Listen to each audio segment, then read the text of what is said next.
Que o Senhor conceda um domingo abençoado a cada um daqueles que estão sintonizados nessa programação. E dando continuidade àquele nosso projeto de ministrar todo domingo o Sermão do Monte aplicado à família, hoje nós estamos no versículo 7 do capítulo 5. Estou falando negócio de pregadores modernos, né? Falando ao contrário. Na verdade, vamos falar o correto, Mateus capítulo 5, versículo 7, onde Jesus diz: bem-aventurados misericordiosos, porque eles alcançarão misericórdia. É que é bem fácil falar correto, mas a gente quer falar mais difícil, né? Mas, aplicando isso, vamos utilizar essa palavra não apenas voltado à família, mas para a nossa vida do dia a dia.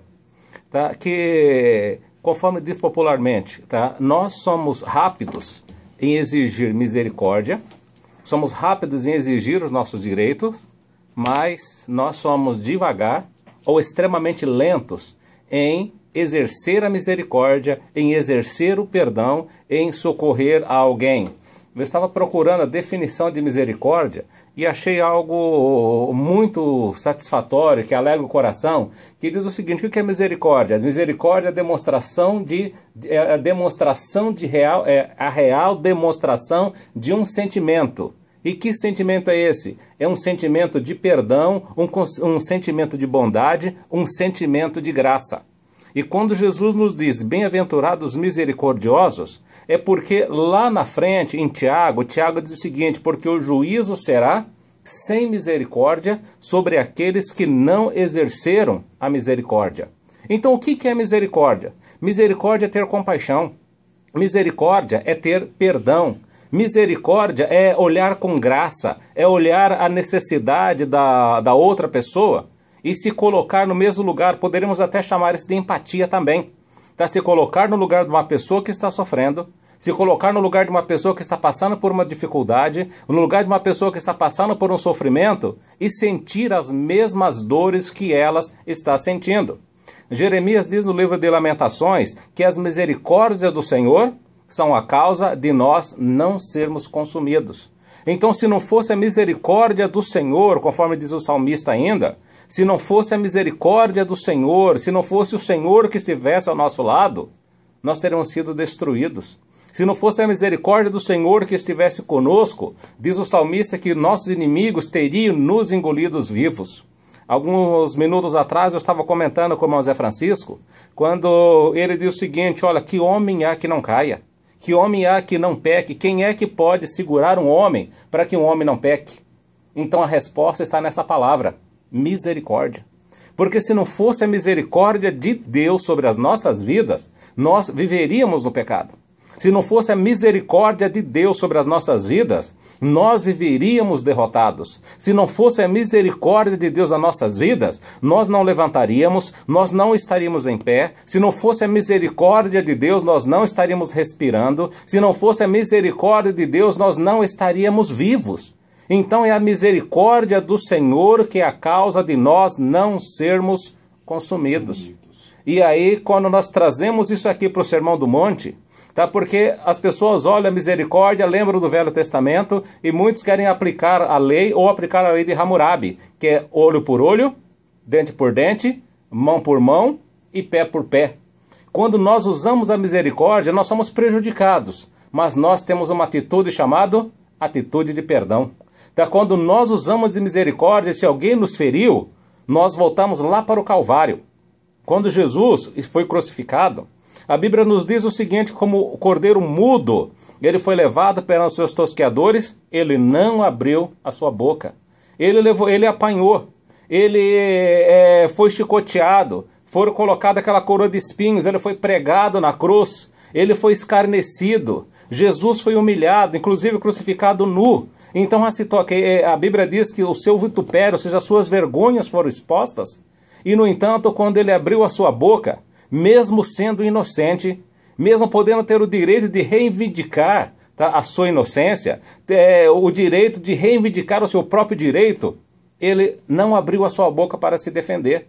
Mas quando ele abriu a boca, quando ele estava ferido, quando ele estava sangrando, quando ele estava já sem forças, ele abriu a sua boca e disse o seguinte: Pai, perdoa-os, porque eles não sabem o que fazem. Então a misericórdia nos leva a olhar para a pessoa que nos fere, a misericórdia nos leva a olhar para a pessoa que nos maltrata, a misericórdia nos leva a olhar para a pessoa que nos desprezam, as pessoas que nos humilham, as pessoas que nos roubam, as pessoas que nos defraudam, as pessoas que nos faz mal, as pessoas que nos prejudicam. Então a misericórdia nos leva a olhar para essas pessoas e dizer para elas o seguinte: Senhor, perdoa. Meu pai perdoa. Ele me prejudicou, mas ele não sabe o que está fazendo. Meu pai, ele me roubou, mas ele não sabe o que está fazendo. Pai, perdoa, porque ele não sabe o que ele está fazendo. Porque, meu irmão, quando nós ferimos um irmão nosso, quando nós maltratamos um irmão nosso, quando nós traímos o irmão nosso, quando nós prejudicamos o irmão nosso, nós não estamos trabalhando de acordo com a visão do reino dos céus e não estamos agindo de acordo com o caráter cristão. Estamos agindo, muito pelo contrário, sob influência demoníaca. Estamos trabalhando a serviço de Satanás quando nós prejudicamos os nossos irmãos. Então é por isso que o apóstolo Paulo, quando escreveu aos Efésios, ele disse o seguinte: a nossa luta não é contra a carne e o sangue, mas a nossa luta é contra as hostes espirituais da maldade nos lugares celestiais. Há muitas pessoas que são influenciadas por demônios. Elas não são possessas, elas são influenciadas. Então elas são oprimidas por demônios e por causa dessa opressão, elas maltratam, elas ferem, elas desprezam, elas humilham, elas procuram poder, procuram glória, procuram posição, procuram tantas coisas que nós sabemos que são coisas de origem lá do inferno. Mas quando nós entendemos a visão de Deus, quando nós entendemos o que Deus tem para cada um de nós olhamos para essas pessoas com o mesmo olhar que o Senhor tem olhado para nós. Você já pensou? Se Deus olhasse hoje, vamos abrir um parênteses aqui, já tá, o nosso assunto é família também, mas vamos abrir um parênteses e colocar dentro da família. Se Deus olhar para você sem olhar de misericórdia, se Deus tratar você conforme os seus pensamentos, se Deus tratar você conforme as suas atitudes, o que seria de você? O que aconteceria com você? Ah, pastor, mas eu não mereço o que estou passando. Ah, o que nós merecemos? Eu me lembro do pastor Juan Carlos Ortiz, quando ele disse: se Deus for me julgar de acordo com o que eu mereço, eu vou passar a eternidade no inferno. Porque eu não mereço o céu. Eu não mereço a salvação. Eu não mereço a vida eterna. Eu não mereço o perdão do meu pecado. Eu não mereço ser feliz. Eu não mereço nada.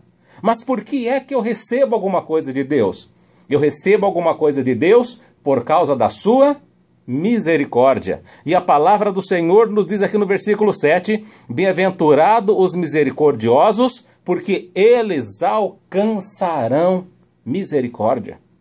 Você quer receber misericórdia de Deus? Então exercite a misericórdia. Pastor, mas como é que eu vou exercitar misericórdia quando sou eu prejudicado? Lembre sempre de Jesus. Ele não abriu a sua boca. E Jesus é o nosso exemplo. Quando o apóstolo Paulo lhe diz em 1 Coríntios, sede meus imitadores, como eu sou de Cristo, ele está dizendo o seguinte: olha, o que Cristo fez, eu faço. Então quero que você faça exatamente o que eu estou fazendo, porque eu estou fazendo o que Cristo faz. E se o apóstolo Paulo pôde dizer que ele era imitador de Cristo, você também, muito mais hoje, pode dizer que você também é imitador de Cristo. Mas, pastor, como é que eu posso ser imitador de Cristo? Então você precisa conhecer a Cristo. Você precisa conhecer a mente de Cristo. Você precisa conhecer o coração de Cristo. Você precisa saber quem é Cristo Jesus. Jesus Cristo, o Filho de Deus. É necessário que você o conheça. E como é que eu faço para conhecer? Só existe uma forma de conhecer uma pessoa, andando com ela, convivendo com ela, conversando com ela, mantendo contato com ela. Então, estando sempre junto com ela, eu vou passar a conhecê-la. Então, como é que eu vou fazer para andar com Cristo? Para que eu ande com Cristo, eu necessito conhecer a sua palavra, porque se nós não conhecermos a palavra de Deus, nós não iremos conhecer a mente de Cristo. Se nós não conhecermos a palavra de Deus, nós não iremos conhecer o coração de Cristo. Se nós não conhecermos a palavra de Deus, nós não iremos conhecer os planos, projetos, desejos, anseios, tudo o que Cristo tem para cada um de nós. E nós só iremos conhecê-lo a partir do momento em que nós conhecermos esta palavra que se chama Palavra de Deus. Então, pela palavra de Deus, nós iremos conhecer a Cristo. E agora é necessário, então, que nós tenhamos também um relacionamento com Ele. E como que nós vamos ter esse relacionamento com Cristo? Nós teremos esse relacionamento através da oração. A oração não é um monólogo. Oração é o momento em que nós falamos e que nós escutamos também Deus falar conosco. E como é que Deus fala conosco? Deus nos fala através da sua palavra, Deus nos fala pelo Espírito Santo que está dentro de nós. O Espírito Santo de Deus habita em nós, tanto é que Paulo descreve em Romanos, capítulo 8, que ele diz que o mesmo Espírito testifica com o nosso Espírito. Então Deus nos fala pela palavra, Deus nos fala pelo Espírito Santo e Deus nos fala também pelos profetas. Então temos profetas que falam que são bocas de Deus para nós. Mas pastor, é profeta aquele que levanta o dedo e fala, eis que te digo? Pode ser, ou mesmo um pregador da palavra, como nesta tarde, ao ministrar esta palavra, eu estou sendo um profeta de Deus falando para você. Então, Deus fala com você, você precisa ouvir. Então, nós falamos e Deus nos responde. Ou Ele nos responde pela palavra, nos responde pelo Espírito Santo, ou nos responde, como alguém disse até bonito, né? Pelo Espírito de profecia. Então Deus nos fala pela profecia, e a profecia é a sua palavra, a profecia é pelo pregador, a profecia é pelo profeta que Deus usa através dos dons de profecia. Então conheça a mente de Cristo, conheça Cristo, e você vai passar a agir como Cristo age. E ao agir como Cristo age, a palavra do Senhor passa a cumprir na sua vida. Bem-aventurados misericordiosos, porque eles alcançarão a misericórdia. Então, para você ser misericordioso, a primeira coisa que você tem que tomar uma decisão é abrir a mão de querer ter direito. Nós queremos hoje ter direito de tudo, né, Zé Francisco? A gente briga por tudo, né? Tudo. Tudo. Por 1 centavo a gente briga, por um momento a gente briga, por uma posição no ônibus a gente briga, por um momento no trânsito a gente briga, por um troco não dado, né? Você vai no caixa, deixa uns centavos lá, a gente briga por tudo. Então, nós sempre estamos brigando, sempre estamos reivindicando os nossos direitos. Então, a misericórdia, a primeira coisa que se faz é abrir mão de exigir o seu direito. Qual o direito que eu tenho? O direito que eu tenho é de não ter direito nenhum. Porque no dia que entreguei a minha vida a Cristo, eu desisti de ter direito. Porque o meu direito passou a ser o direito de Jesus. Então, trazendo isso para dentro do casamento, tanto marido quanto esposa, precisam aprender o que é misericórdia. E Jesus ainda disse em Mateus no capítulo 9, portanto, ide e entendei. Tá? Portanto, ide e aprendei o que significa misericórdia quero e não sacrifício. Então o Senhor, Ele quer misericórdia. Jesus não está em busca de sacrifício. Muitos estão passando aí, Zé Francisco, dias de jejum, estão passando os dias de oração, dias da igreja, mas não exercitam a misericórdia. Chegam em casa, são grossos, chegam em casa, são estúpidos, chegam em casa, são verdadeiros ditadores, chegam em casa, são péssimos pais, são péssimas mães, são péssimos filhos, e no entanto, dizem que estão se sacrificando, estão servindo a Deus, mas não estão exercitando a misericórdia. Eu quero convidar você nesta tarde para que você olhe para a tua família. Eu quero que você olhe para o teu esposo, não precisa ir lá fora não. Tem muita gente que é bonzinho lá fora. Lá fora tem um coração de ouro, mas em casa é um coração de pedra. Então, lá fora que quer dizer dentro da igreja. Lá dentro da igreja, né? Lá dentro da igreja tem um coração de ouro. Tá? Então lá dentro da igreja tem um coração de ouro, na rua é super querido, amado por todo mundo, mas dentro de casa é carrasco. Dentro de casa escreveu, não leu, o pau comeu. Então dentro de casa é verdadeiro ditador. Dentro de casa existe uma perfeição que nem ele tem. Ele quer exigir a perfeição do outro. Quer exigir da esposa que a esposa seja simplesmente uma escrava que diga sim, senhor. Sim, sim. E os filhos, tá? Verdadeiros servos que apenas digam sim, sim. Mas ele não olha para a necessidade do filho, não olha para a necessidade da esposa. E a esposa também. Acontece isso, da esposa também não ver a necessidade do esposo. Em relação aos filhos, a esposa até ela compreende porque ela convive com os filhos mais tempo. Ainda bem que você mudou o comentário para o outro lado. Verdade, então a esposa ela compreende, a esposa está junto com a criança, então pelo fato de estar junto com os filhos, ela entende as necessidades dos filhos, mas a esposa também precisa entender a limitação do marido, tá? A esposa precisa entender as dificuldades, a esposa precisa entender as lutas, entender as aflições que também sucede ao seu esposo. E como que você vai poder entender tudo isso? Quando você ter o coração de Cristo.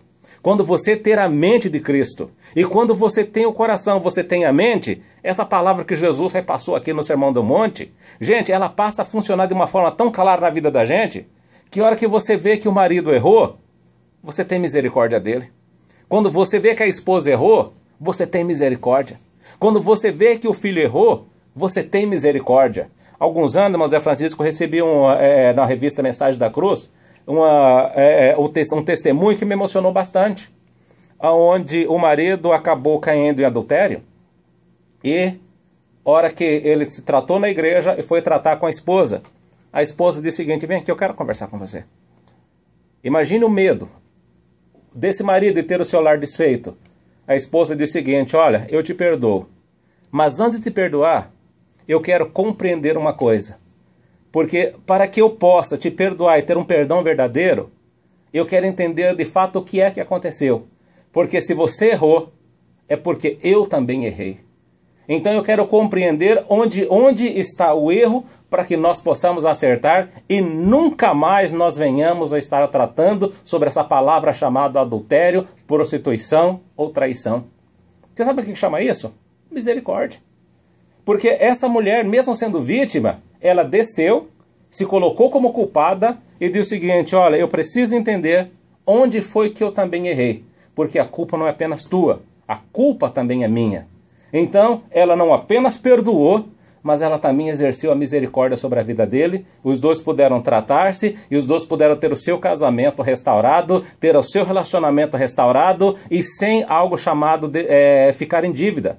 Porque quando um perdoa, aquele que é perdoado fica eternamente devedor. Mas quando nós exercemos a misericórdia, ninguém fica devendo ninguém. Tá? Não que esqueça que perdoar também, gente, não é amnésia.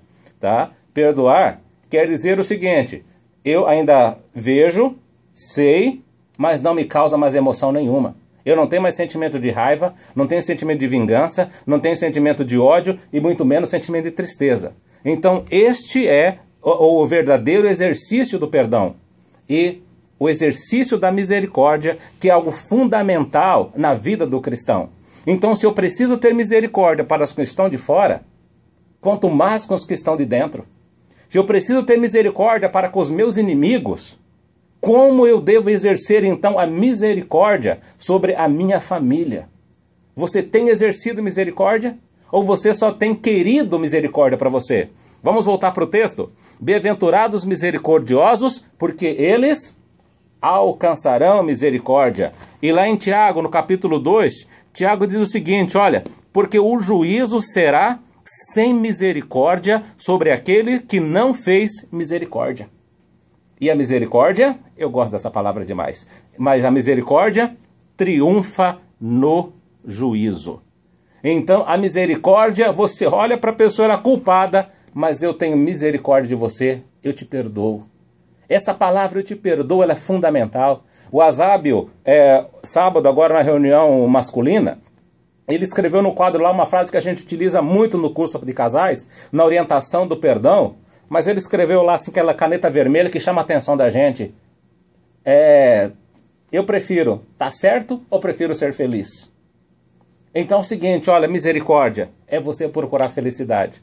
Então misericórdia, eu quero ser feliz, eu tenho direito de exigir, mas eu te perdoo porque eu quero ser feliz. E nós utilizamos também uma outra frase para trabalhar com casais, inclusive na aula do perdão. São 3 frases pequenas. Eu errei, me perdoe, eu amo você. Vou repetir. Eu errei, me perdoe, eu amo você. Aí alguém me perguntou: pastor, mas quanto tempo eu tenho que perdoar? Quantas vezes eu tenho que perdoar? Jesus responde: 70 vezes 7. 70 vezes 7 no único dia são 490 erros num dia. Viu, irmão Gilberto? Você tem que perdoar 490 vezes num único dia. E vigiar e ficar crente. Verdade. E agora tem uma outra coisa, mas Zé Francisco, mas por que eu tenho que perdoar? Para que eu receba misericórdia, eu preciso ter misericórdia. Então, para que eu também receba o perdão, eu preciso perdoar. E Jesus ainda foi bem claro, tanto em Mateus, quanto em Lucas, quanto em Marcos. Se você não perdoar de coração, Deus não te perdoa. Deus não te perdoa. Então é o seguinte, meu irmão, minha irmã, Use esse versículo, pega esse versículo aqui, escreva ele bem grande. Bem-aventurados misericordiosos, porque eles alcançarão a misericórdia. E tem mais uma, né, pastor? Você perdoando alguém, abre-se um canal de bênçãos na sua vida e você recebe diretamente do trono de Deus as misericórdias do Senhor. E aquilo que você pediu para o Senhor, Deus, Ele vai te dar. E volta em abundância. Volta. Por isso que Jesus disse, dai e ser-vos-á dado, boa medida, recalcada, sacudida e transbordante, se deitará em vosso regaço, ou seja, será colocada no seu colo. Então Deus não vai colocar pouca coisa para você, não. Deus vai colocar muita coisa. Então eu faço esse pedido. Abra mão do seu direito. Coloque o seu direito nas mãos do Senhor. E quando você se sentir injustiçado, quando você se sentir traído, se sentir abandonado, desprezado, lembre-se de que o Jesus disse, bem-aventurados misericordiosos, porque eles alcançarão misericórdia. E a misericórdia triunfa no dia do juízo. Que Deus em Cristo vos abençoe. Amém.